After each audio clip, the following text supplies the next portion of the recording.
Some fighters learn how to survive. Johnny Tapia learned how to resurrect. He died more than once, in body, in spirit, in every way that counts.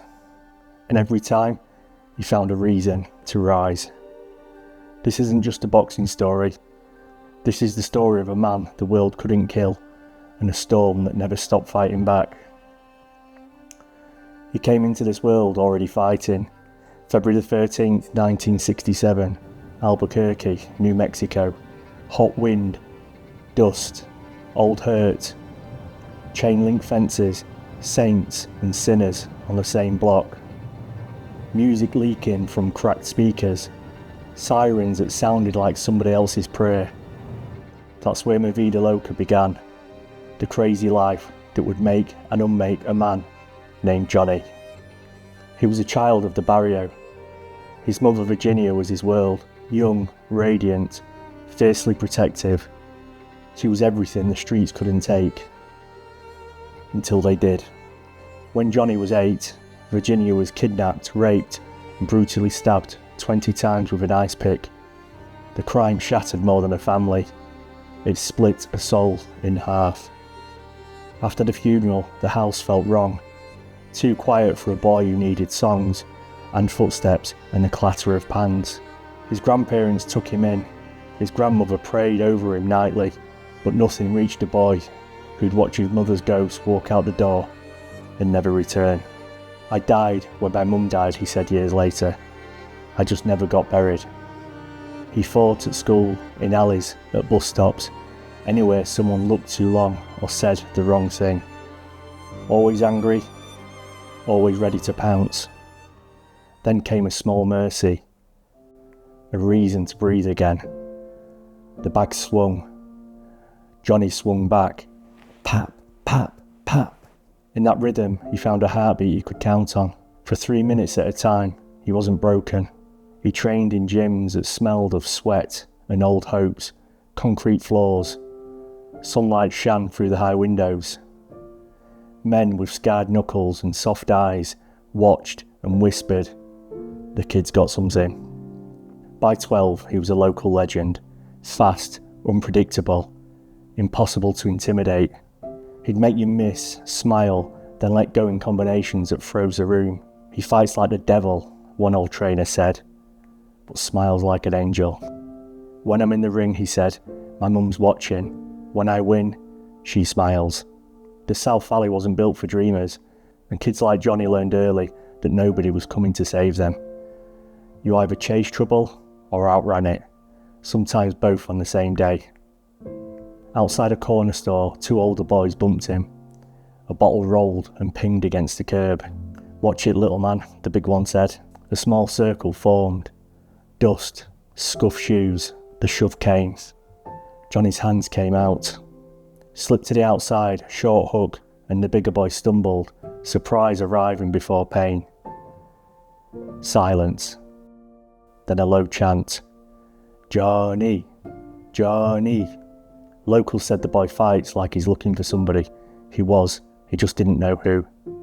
On fight mornings, he'd ride his bike to the cemetery and stop at her stone. He knelt and brushed the dust off the name, Virginia Tapia. "I'm going to win today." Then he'd stand up and go to work. Between those years, Johnny tore through the amateurs like a kid outrunning fate. He wasn't polished, he was electric. Hands twitching like they had somewhere to be. He won state tournaments, regional titles, and small belts nobody could keep track of. To the old trainers leaning on the ropes, he wasn't just a talented kid, he was a hurricane forming in real time. And by 17, he was fighting grown men. Too fast to touch, too stubborn to back up, too wild to predict. He turned professional in 1988, 5'6", baby-faced, lightning in his hands. His first bout ended in a draw, and then the wins piled up. Fought like the ring owed him answers. Slipped by inches, laugh in the clinch, wave at the crowds. Reporters compared him to Aaron Pryor, to Salvador Sanchez, a miniature storm with a big smile. He paid his dues on the small circuit long before casino lights learned his name. Life on the edge, inside and outside the ring. Behind on the cards, Tapia detonates a perfect shot and flattens Hernandez with 3 seconds left. Hernandez lies unconscious as the bell saves him, but the knockdown flips the verdict. And in May 1990, his first title, the USBA flyweight title. He was a local hero, but in the darkness of the locker room, he wrapped his hands under a flickering bulb. He'd close his eyes and see her face. He needed boxing. The bell would sound and a door would unlock. He learned how to make judges lean his way. Fast starts, loud finishes, sudden storms in the last 30 seconds. He made the crowds fall in love. Mornings were road work along the river, cold air cutting his throat clean. Evenings were bag work until the leather changed colour. Between rounds, he'd tap the photo of Virginia in his locker. One more, Ma. One more. As the wind stacked, Albuquerque started to arrange itself around his dates. Reporters asked him about temptation. He smiled without humour. Temptation's got my number, he said. I just don't answer as much. But by 1990, the storm inside had its own weather. Cocaine crept in quiet, then kicked down the door. The rush brought him silence, a pause in the pain. A price no one could afford. He showed up to the morning runs with midnight on his breath. I see my mummy, told friends, in dreams, in mirrors, in the crowd. She tells me to keep going. Then, one night, his heart stopped. Doctors brought him back. The commission didn't. Suspended for 3.5 years, he was exiled from the only place he felt whole. Those years blurred into fog. Nights in parked cars, coke in his system, gang involvement, arrests.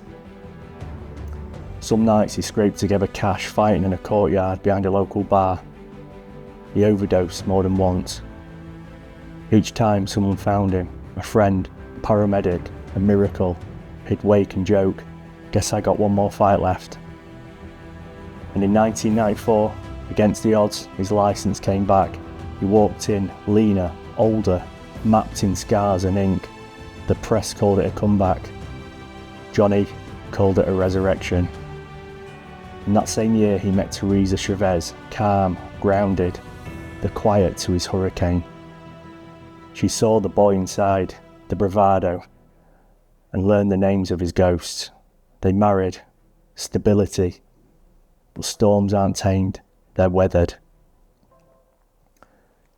His return started with a quick win and a handful of tune-up fights. By October 1994, he was ready for Henry Martinez. That night, he captured the WBO Super Flyweight World title.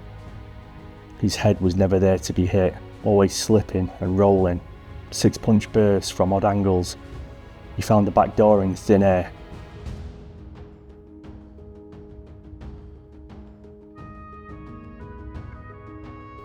By 1996, another name was getting loud. In the same weight category, the same town, Danny Romero Jr. Clean cut, broad shouldered for a super fly, kid dynamite, trained by his father Danny Sr.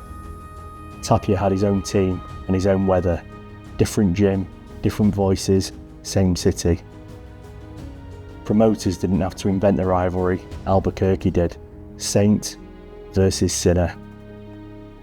To Johnny, the fight wasn't just about belts, it was about the story. Who tells the story of Albuquerque boxing? Johnny didn't hate Danny, he hated the idea that bad fortune meant you were bad and good fortune meant you were good.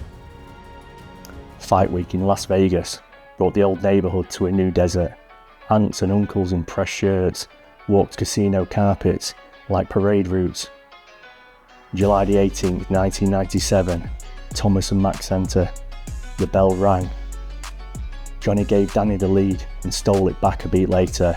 Half steps, feints, small exits that turned the ring sideways.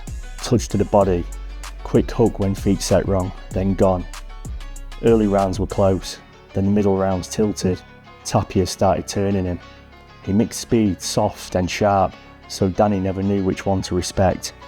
Miss by an inch and pay you back with threes. Catch, roll, short uppercut, step out at an angle that made the puncher reset. By 9, the story showed on faces, and in the championship rounds, Johnny managed to clock like a man who lived there. The bell rang, and to the judges' scorecards, unanimous decision, Johnny Tapia. Undefeated and now unified champion, he told the press, "I finally made it. I hope she's watching. I hope she knows her baby boy did good." And for one night, the storm held still. Silence almost felt like peace. He breathed, but he didn't stand still for long. Because for Johnny, silence was just loss catching its breath. On December the 5th, 1998, he fought for the WBA bantamweight title, champion in the second division, the boy from the barrios now carrying a city on his back. But then came the first fall. June 26, 1999, Mandalay Bay, Paul Ayala, southpaw, stubborn chin. He pressed the pace, 12 rounds of heart and hurt. And when it ended, the scorecards gave Ayala the decision, Johnny's first professional loss. But the ring's fight of the year. Tapia bowed his head and whispered into the noise, "Mama, I tried." The nights got heavier after that. He spiralled and survived. Tried to leave the world and was pulled back. Then he did what he always did. He looked for another round. On January 8, 2000, he regained the WBO bantamweight title. He defended it and then chased the Ayala rematch. They fought again. The decision went to Ayala once more. He moved up, carried the stone to featherweight. He stopped Gomez. He beat former WBC champion Cesar Soto. In 2002, he outpointed veteran Manuel Medina and lifted the IBF featherweight title. A third division for the kid who'd once fought anyone at a bus stop. Then he vacated to chase the lineal king, Marco Antonio Barrera. November 2nd, 2002, Las Vegas. Tapia moved and smiled and fought brave, but Barrera's combinations wrote the story. 12 rounds, unanimous decision to Barrera. He drifted again. Rehab, relapse, repeat. Doctors called it bipolar disorder, highs that scraped heaven, lows that clawed at the grave. When I'm up, he said, I can't stop fighting. When I'm down, I can't stop dying. In 2007, another overdose nearly killed him. Later he said he'd seen his mother. She told him to go back, and that there was still work. I don't chase death, he told Teresa. It chases me. On the way to see Johnny in hospital, a car crash killed his brother-in-law and friend Robert and his nephew. More ghosts added to the weather he carried. He blamed himself. He tried to retire and couldn't. Fighting wasn't just a job, it was the way he stayed alive. June the 4th, 2011, Albuquerque, one last walk. Maurizio Pastrana across the ring, neighbours and cousins leaning forward in their seats. 8 rounds of vintage Tapia, slips, flurries, that smile. Unanimous decision. He lifted his gloves to the rafters. For you, Mama. Not a fight, a farewell. After the ring he tried something harder than winning any belt. Peace. He mentored kids. He ran programs that cost more than they made him. Don't be me, he said, be better. He meant it so fiercely, it hurt to hear. He put pieces of himself where they belonged, with the kids, with Teresa, with the city that raised him. In 2012, he sat in front of a camera to tell his story. Older, softer at the edges. My story's not sad, he said. It's just true. I lived through hell, but I still smile. And a few weeks later, May the 27th, 2012, Teresa found him unresponsive at home. Hypertensive heart disease, worsened by prescription meds and hepatitis C, 45 years old. No illicit drugs in his system. He'd finally won the fight that people thought he'd lose, and then his body called time. Locals filled the Coliseum for the funeral. Fighters, families, neighbours who didn't usually cry in public cried that day. Posters of Johnny in his prime, hands raised, smile untamed. Teresa stood behind a big microphone and said, he fought his whole life. Now he can rest. Albuquerque did what Albuquerque does. It told the truth in paint. Murals went up. Blue sky, angel wings, red gloves. Kids tag my Vida Loca beneath them like a prayer. Because Johnny wasn't just a fighter, he was a mirror. He showed the city that pain can be survived, that love can live inside madness, that broken doesn't have to mean beaten. His record read 59 wins, 5 losses, 2 draws, but you don't measure Johnny Tapia in victories. You measure him in resurrections. Johnny taught people the real combinations: fight, forgive, begin again.